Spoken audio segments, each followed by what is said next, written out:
America 'ਚ ਜੋ Trump ਕਰ ਰਿਹਾ, ਜੋ ਮੋਦੀ ਦੇਸ਼ ਦੇ ਵਿੱਚ ਕਰ ਰਿਹਾ, ਤੇ ਇੱਥੇ ਭਗਵੰਤ ਮਾਨ ਉਹੀ ਕਰ ਰਿਹਾ। ਕੋਈ ਫਰਕ ਨਹੀਂ ਹੈ। ਜਿਹੜਾ ਮੈਂ ਪਹਿਲਾਂ ਇੱਥੇ ਗੱਲ ਕੀਤੀ, ਹਲਫਨਾਮਾ ਦਿੱਤਾ ਹੈ ਦਿੱਲੀ ਦੀ ਪੁਲਿਸ ਨੇ ਉਮਰ ਖਾਲਦ ਤੇ ਬਾਕੀ ਦੇ ਮਾਮਲੇ ਦੇ ਵਿੱਚ।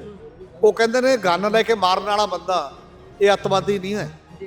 ਓਡਾ ਵੱਡਾ, ਜਿੱਡਾ ਵੱਡਾ ਲਿਖਣ ਵਾਲਾ ਤੇ ਬੋਲਣ ਵਾਲਾ ਹੈ। ਤੁਸੀਂ ਕਹਿੰਦੇ ਹੋ ਵੀ ਸ਼ਾਇਦ ਐਵੇਂ ਹੀ ਹੋ ਜੂ, ਪਰ ਦੁਨੀਆ ਐ ਚੱਲੀ ਨਹੀਂ। ਇਤਿਹਾਸ ਐਡਾ ਵੱਡਾ ਗਵਾਹ ਹੈ ਕਿ ਦੁਨੀਆ ਉਹਨਾਂ ਦਿਨਾਂ ਦੇ ਵਿੱਚ ਵੀ ਨਹੀਂ ਚੱਲੀ ਜਦੋਂ ਰਾਜੇ ਦੀ ਜ਼ੁਬਾਨ ਚੋਂ ਨਿਕਲਿਆ ਹੋਇਆ ਸ਼ਬਦ ਕਾਨੂੰਨ ਹੁੰਦਾ ਸੀ। ਹੁਣ ਤਾਂ ਫਿਰ ਕੋਈ ਸੰਵਿਧਾਨ, ਕੋਈ ਕਾਨੂੰਨ, ਕੋਈ ਬਾਕੀ ਦੀ ਗੱਲ ਹੈ ਮੁਕਾਬਲਤਨ ਡੈਮੋਕ੍ਰੇਸੀ ਦੇ ਵਿੱਚ।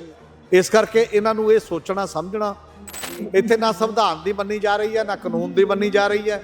ਕਾਨੂੰਨ ਇਹੋ ਜਿਹੇ ਬਣਾਏ ਜਾ ਰਹੇ ਨੇ ਜਿਹੜੇ ਸੰਵਿਧਾਨ ਦੀ ਬੁਨਿਆਦੀ ਸਪਿਰਿਟ ਦੇ ਖਿਲਾਫ ਨੇ।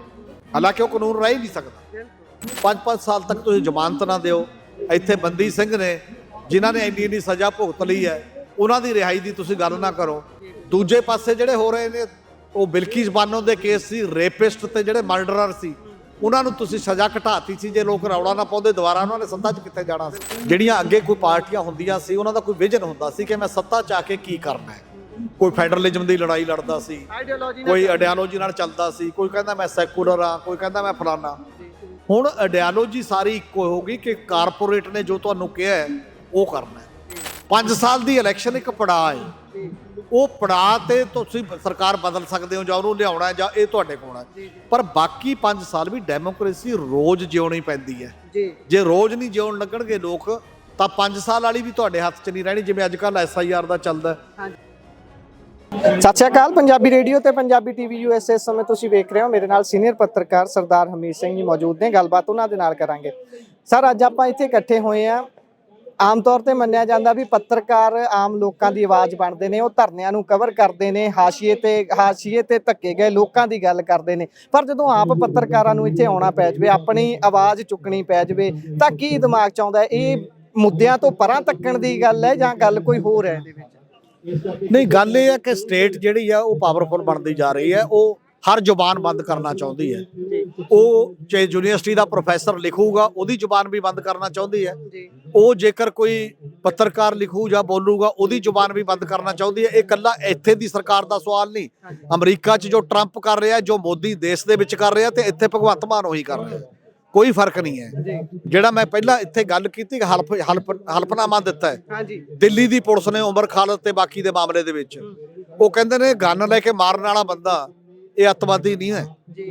ਓਡਾ ਵੱਡਾ, ਜਿੱਡਾ ਵੱਡਾ ਲਿਖਣ ਵਾਲਾ ਤੇ ਬੋਲਣ ਵਾਲਾ ਹੈ। ਦੇਸ਼ ਧਰੋਹੀਆਂ ਦੀ ਇੱਕ ਕਤਾਰ ਲੰਮੀ ਹੋ ਰਹੀ ਹੈ। ਮਤਲਬ ਜਿਹੜਾ ਬੰਦਾ ਬੋਲਦਾ ਹੈ, ਜਿਹੜਾ ਬੰਦਾ ਗੱਲ ਕਰਦਾ, ਉਹਨੂੰ ਤੁਸੀਂ ਦੇਸ਼ ਧਰੋਹੀ ਦਾ ਠੱਪਾ ਲਾ ਦਿਓ। ਪਹਿਲਾਂ ਉਹਨੂੰ ਬੈਡ ਨੇਮ ਦਿਓ, ਉਦੋਂ ਬਾਅਦ ਇਹ ਕਹੋ ਵੀ ਲੋਕ ਕਹਿਣਗੇ ਹਾਂਜੀ ਇਹ ਤਾਂ ਗਲਤ ਕਰਦੇ ਹੋਣਗੇ, ਤੇ ਉਦੋਂ ਬਾਅਦ ਉੱਤੇ ਜੋ ਮੁਕੱਦਮਾ ਦਰਜ ਕਰੋ, ਜਿਹੜਾ ਸੁੱਟੋ, ਜੋ ਵੀ ਮਰਜ਼ੀ ਕਰੋ, ਫਿਰ ਤੁਸੀਂ ਉਧਰ ਚੱਲਦੇ ਹੋ। ਇਹ ਇੱਕ ਤਰੀਕਾ ਹੋ ਗਿਆ, ਨਾ ਕੇਵਲ ਪੱਤਰਕਾਰੀ 'ਚ। ਇਹ ਤਰੀਕਾ ਹੋ ਗਿਆ ਅਦਾਲਤਾਂ ਨੂੰ ਵੀ ਥ੍ਰੈਟ ਕਰੋ, ਅਦਾਲਤਾਂ ਸਹੀ ਮੁਕੱਦਮਾ ਨਾ ਸੁੱਟ ਸਕਣ। ਜਿੰਨੀਆਂ ਸੰਸਥਾਵਾਂ ਨੇ, ਚਾਹੇ ਉਹ ਮਨੁੱਖੀ ਅਧਿਕਾਰ ਕਮਿਸ਼ਨ ਨੇ, ਚਾਹੇ ਉਹ ਘੱਟ ਗਿਣਤੀ ਕਮਿਸ਼ਨ ਨੇ, ਚਾਹੇ ਉਹ ਜਿੰਨੇ ਵੀ SCBC ਕਮਿਸ਼ਨ ਨੇ, ਕਿਸੇ ਤੋਂ ਮੁਕੱਦਮਾ, ਚਾਹੇ ਉਹ ਚੋਣ ਕਮਿਸ਼ਨ ਹੈ, ਉਹਨਾਂ ਸਾਰਿਆਂ ਤੇ ਸਵਾਲ ਉੱਠ ਰਹੇ ਨੇ। ਕਿਉਂਕਿ ਤੁਸੀਂ ਸਾਰੇ ਲੋਕਾਂ ਨੂੰ ਜਾਂ ਡਰਾ ਲਿਆ ਜਾਂ ਲਾਲਚ ਦੇ ਲਿਆ। ਤੁਸੀਂ ਕਹਿੰਦੇ ਹੋ ਵੀ ਸ਼ਾਇਦ ਐਵੇਂ ਹੀ ਹੋ ਜੂ, ਪਰ ਦੁਨੀਆ ਐ ਚੱਲੀ ਨਹੀਂ। ਇਤਿਹਾਸ ਐਡਾ ਵੱਡਾ ਗਵਾਹ ਹੈ ਕਿ ਦੁਨੀਆ ਉਹਨਾਂ ਦਿਨਾਂ ਦੇ ਵਿੱਚ ਵੀ ਨਹੀਂ ਚੱਲੀ ਜਦੋਂ ਰਾਜੇ ਦੀ ਜ਼ੁਬਾਨ ਚੋਂ ਨਿਕਲਿਆ ਹੋਇਆ ਸ਼ਬਦ ਕਾਨੂੰਨ ਹੁੰਦਾ ਸੀ। ਹੁਣ ਤਾਂ ਫਿਰ ਕੋਈ ਸੰਵਿਧਾਨ, ਕੋਈ ਕਾਨੂੰਨ, ਕੋਈ ਬਾਕੀ ਦੀ ਗੱਲ ਹੈ ਮੁਕਾਬਲਤਨ ਡੈਮੋਕ੍ਰੇਸੀ ਦੇ ਵਿੱਚ। ਇਸ ਕਰਕੇ ਇਹਨਾਂ ਨੂੰ ਇਹ ਸੋਚਣਾ ਸਮਝਣਾ, ਜਿਹੜਾ ਬੰਦਾ ਥੋੜਾ ਪਾਵਰ 'ਚ ਆ ਜਾਂਦਾ ਉਹਦਾ ਦਿਮਾਗ ਖਰਾਬ ਹੋ ਜਾਂਦਾ ਇੰਨੇ ਕੁ ਨਾਲ ਹੀ ਕਿ ਮੈਂ ਪਤਾ ਨਹੀਂ ਪੂਰੀ ਰਹਿੰਦੀ ਦੁਨੀਆ ਤੱਕ ਸੱਤਾ 'ਚ ਰਹਿਣਾ ਹੈ, ਪੂਰੀ ਰਹਿੰਦੀ ਦੁਨੀਆ ਤੱਕ ਲੋਕਾਂ ਦੀ ਜ਼ੁਬਾਨ ਬੰਦ ਕਰ ਲੂੰਗਾ। ਤੇ ਲੋਕਾਂ ਨੇ ਫਾਂਸੀਆਂ ਚੜ੍ਹੇ ਜਿਹੜੇ ਦੇ ਨਾਂ ਤੇ, ਉਹ ਭਗਤ ਸਿੰਘ ਦੇ ਨਾਂ ਤੇ, ਡਾਕਟਰ ਅੰਬੇਦਕਰ ਦੇ ਨਾਂ ਤੇ, ਉਹਨਾਂ ਦੀ ਪਿਛੋਕੜ ਤਾਂ ਦੇਖੋ। ਲੋਕ ਉਹਨਾਂ ਦੇ ਹੀ ਵਾਰਸ ਨੇ।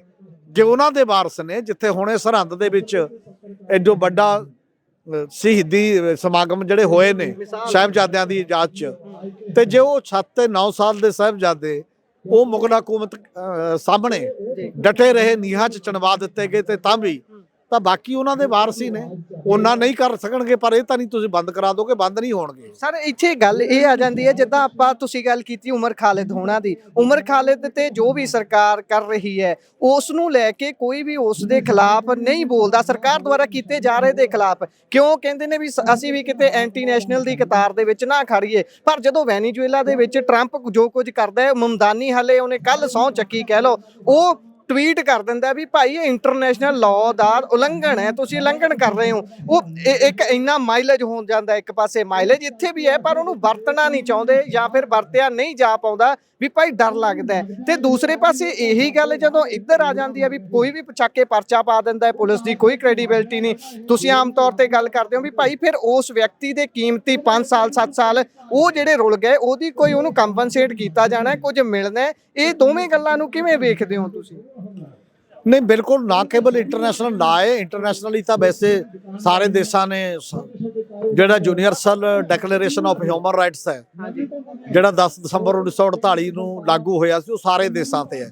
ਉਹਨੂੰ ਨਾ ਟਰੰਪ ਮੰਨ ਰਿਹਾ ਨਾ ਕੋਈ ਹੋਰ ਮੰਨ ਰਿਹਾ। ਔਰ ਟਰੰਪ ਦਾ ਤਾਂ ਇਹ ਹੈ, ਜੇ ਇੱਕ ਦੇਸ਼ ਦੇ ਰਾਸ਼ਟਰਪਤੀ ਨੂੰ ਤੁਸੀਂ ਫੜ ਕੇ ਲੈ ਆਉਂਦੇ ਹੋ ਵੈਨਜ਼ੂਏਲਾ ਦੇ ਨੂੰ, ਤਾਂ ਬਾਕੀ ਹੋਰ ਕੀ ਹੋਊਗਾ, ਹੱਦ ਉਦੋਂ ਵੀ ਪਾਰ ਹੋ ਗਈ ਹੈ। ਪਰ ਸਵਾਲ ਇੱਥੇ ਇਹ ਹੈ ਕਿ ਸਾਡਾ ਸੰਵਿਧਾਨ ਵੀ ਜਿਹੜਾ ਉਹਦਾ ਫੰਡਾਮੈਂਟਲ ਰਾਈਟ ਨੇ, ਉਹਦੇ 'ਚ ਹੈ ਫਰੀडम ਆਫ ਐਕਸਪ੍ਰੈਸ਼ਨ। ਤੁਸੀਂ ਉਹਨੂੰ ਕਰਟੇਲ ਨਹੀਂ ਕਰ ਸਕਦੇ, ਤੁਸੀਂ ਉਹਨੂੰ ਬੰਦ ਨਹੀਂ ਕਰ ਸਕਦੇ ਜੇ ਸੰਵਿਧਾਨ ਦੀ ਮੰਨਣੀ ਹੋਵੇ। ਇੱਥੇ ਨਾ ਸੰਵਿਧਾਨ ਦੀ ਮੰਨੀ ਜਾ ਰਹੀ ਹੈ, ਨਾ ਕਾਨੂੰਨ ਦੀ ਮੰਨੀ ਜਾ ਰਹੀ ਹੈ।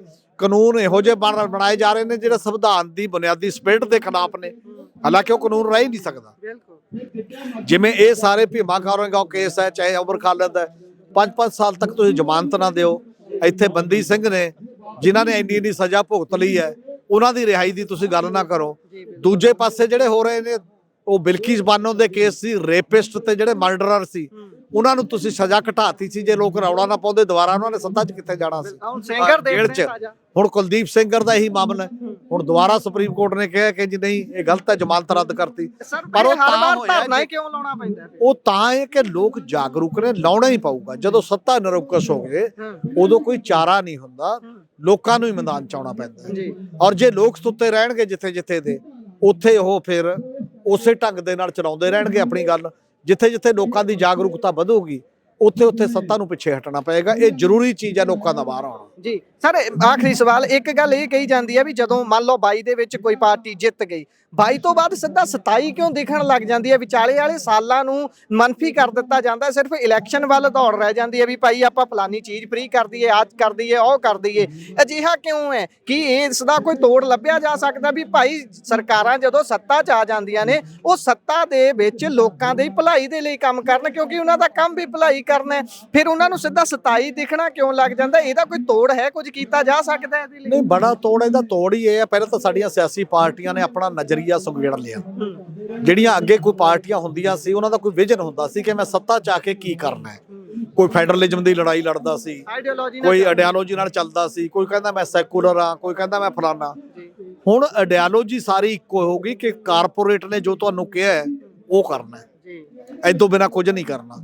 ਜਾਂ ਜਿਹੜੀਆਂ ਬੀਜੇਪੀ ਜਾਂ ਬਾਕੀ ਨੇ, ਉਹ ਕਹਿੰਦਾ ਆਪਾਂ ਮੈਜੋਰਿਟੀ ਦੀ ਵੋਟ ਲੈਣੀ ਹੈ, ਚਾਹੇ ਕਾਸਟ ਤੇ ਚਾਹੇ ਧਰਮ ਤੇ, ਉਹਨੂੰ ਇਕੱਠਾ ਕਰਨਾ ਹੈ। ਉਹ ਜਿਹੜਾ ਲੋਕਾਂ ਦੇ ਏਜੰਡੇ ਨੇ, ਉਹ ਏਜੰਡੇ ਨਹੀਂ ਰਹੇ। ਇੱਕ ਤਾਂ ਉਹ ਵੱਡੀ ਗੱਲ ਹੈ। ਦੂਜੀ ਗੱਲ ਇਹ ਹੈ ਕਿ ਸਾਡੇ ਲੋਕਾਂ ਦਾ ਸਟੇਕ ਸੀ ਜਿਹੜਾ ਡੈਮੋਕ੍ਰੇਸੀ ਦੇ ਵਿੱਚ, ਉਹ ਉਸ ਪੱਧਰ ਦੇ ਉੱਤੇ ਅਸੀਂ ਜਮਹੂਰੀਅਤ ਬਾਰੇ, ਲੋਕਤੰਤਰ ਬਾਰੇ ਸਿਆਣਪ ਜਿਹੜੀ ਲੋਕਾਂ ਦੇ ਵਿੱਚ ਚਰਚਾਵਾਂ ਦੇ ਵਿੱਚੋਂ ਆਉਣੀ ਸੀ, ਉਹ ਖੜੋਤ ਆ ਗਈ ਉਹਦੇ 'ਚ।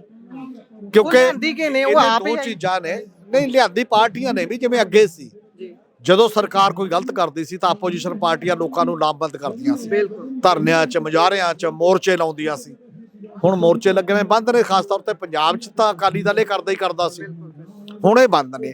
ਉਹਦੇ 'ਚੋਂ ਲੋਕਾਂ ਦੀ ਜਾਗਰੂਕਤਾ ਆਉਂਦੀ ਸੀ, ਸਿਆਸੀ ਜਾਗਰੂਕਤਾ, ਹੁਣ ਉਹ ਬੰਦ ਹੋ ਗਿਆ। ਤਾਂ ਆਟੋਮੈਟਿਕਲੀ ਇਹ 27 ਤੋਂ 27 ਜਾਂ ਕੋਈ ਜੋ ਮਰਜ਼ੀ ਚਲਾ ਲਓ, 5 ਸਾਲ ਜਿਹੜੇ ਵੀ ਆਉਣਗੇ। ਇਹਦੇ ਲਈ ਜ਼ਰੂਰੀ ਹੈ, ਡੈਮੋਕ੍ਰੇਸੀ ਦੇ ਦੋ ਪਹਿਲੂ ਨੇ। ਸਭ ਤੋਂ ਬੁਨਿਆਦੀ ਪਹਿਲੂ ਜਮਹੂਰੀਅਤ ਬਾਰੇ ਸਮਝ ਬਣਨਾ ਤੇ ਲਗਾਤਾਰ ਲੜਨਾ ਆਪਣੇ ਹੱਕਾਂ ਦੇ ਵਾਸਤੇ। ਜਦੋਂ ਵੀ ਸਰਕਾਰਾਂ ਇੱਧਰ ਉੱਧਰ ਹੁੰਦੀਆਂ ਨੇ, ਉਹਦੇ ਲਈ ਆਵਾਜ਼ ਉਠਾਉਣਾ। 5 ਸਾਲ ਦੀ ਇਲੈਕਸ਼ਨ ਇੱਕ ਪੜਾਅ ਹੈ। ਉਹ ਪੜਾਅ ਤੇ ਤੁਸੀਂ ਸਰਕਾਰ ਬਦਲ ਸਕਦੇ ਹੋ, ਜਾਂ ਉਹਨੂੰ ਲਿਆਉਣਾ, ਜਾਂ ਇਹ ਤੁਹਾਡੇ ਕੋਲ ਹੈ। ਪਰ ਬਾਕੀ 5 ਸਾਲ ਵੀ ਡੈਮੋਕ੍ਰੇਸੀ ਰੋਜ਼ ਜਿਉਣੀ ਪੈਂਦੀ ਹੈ। ਜੇ ਰੋਜ਼ ਨਹੀਂ ਜਿਉਣ ਲੱਗਣਗੇ ਲੋਕ, ਤਾਂ 5 ਸਾਲ ਵਾਲੀ ਵੀ ਤੁਹਾਡੇ ਹੱਥ 'ਚ ਨਹੀਂ ਰਹਿਣੀ, ਜਿਵੇਂ ਅੱਜ ਕੱਲ SIR ਦਾ ਚੱਲਦਾ ਹਾਂਜੀ ਕਿ ਜੀ ਵੋਟਾਂ ਲੁੱਟ ਲੈਣਗੇ, ਧੜ ਕੱਟੇ ਜਾ ਵੋਟਾਂ ਰਹੇ। ਖਰੀਦ ਲੈਣਗੇ, ਤੇ ਉਹ ਵੀ ਨਹੀਂ ਤੁਹਾਡੇ ਕੋਲ ਰਹਿਣੀ, ਇਕੱਲਾ 5 ਤੋਂ 5 ਸਾਲ ਵਾਲੀ। ਬਹੁਤ ਬਹੁਤ ਧੰਨਵਾਦ।